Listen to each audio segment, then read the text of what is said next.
খাবার শরীরে প্রবেশ করার মুহূর্ত থেকেই এক সুসম্মনিত প্রক্রিয়া শুরু হয়, যেখানে একাধিক অঙ্গ নিখুঁতভাবে একসাথে কাজ করে। সবকিছু শুরু হয় মুখে। চিবানোর মাধ্যমে খাবার যান্ত্রিকভাবে ভাঙে, আর লালার এনজাইম কার্বোহাইড্রেট হজম করা শুরু করে। আপনি যখন খাবার গিলেন, তখন খাদ্যনালীর ছন্দবদ্ধ পেশির সংকোচন খাবারকে পাকস্থলীর দিকে নিয়ে যায়। পাকস্থলীতে শক্তিশালী অ্যাসিড ও হজমকারী এনজাইম খাবারকে আরও ভেঙে দেয়, বিশেষ করে প্রোটিন। এরপর আংশিক হজম হওয়া খাবার যায় ক্ষুদ্রান্ত্রে, যেখানে বেশিরভাগ পুষ্টি শোষিত হয়।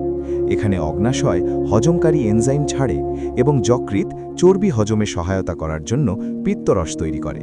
এসব পুষ্টি রক্তের মাধ্যমে মস্তিষ্ক, পেশি ও অন্যান্য অঙ্গে শক্তি ও প্রয়োজনীয় উপাদান পৌঁছে দেয়। এদিকে বৃহদান্ত্র পানি শোষণ করে এবং উপকারী ব্যাকটেরিয়াকে সহায়তা করে, যা রোগ প্রতিরোধ ক্ষমতা ও বিপাক প্রক্রিয়ায় ভূমিকা রাখে। পুরো প্রক্রিয়াটি স্বয়ংক্রিয়ভাবে ও দক্ষতার সাথে কাজ করে, খাবারকে শক্তিতে রূপান্তর করে আপনাকে বাঁচিয়ে রাখে। কোনো হজমজনিত সমস্যা বা উপসর্গ থাকলে যোগ্য স্বাস্থ্য বিশেষজ্ঞের পরামর্শ নেওয়া বুদ্ধিমানের। আর পরের বার খাবার খাওয়ার সময় এই কথাটা মনে রাখাই যায়।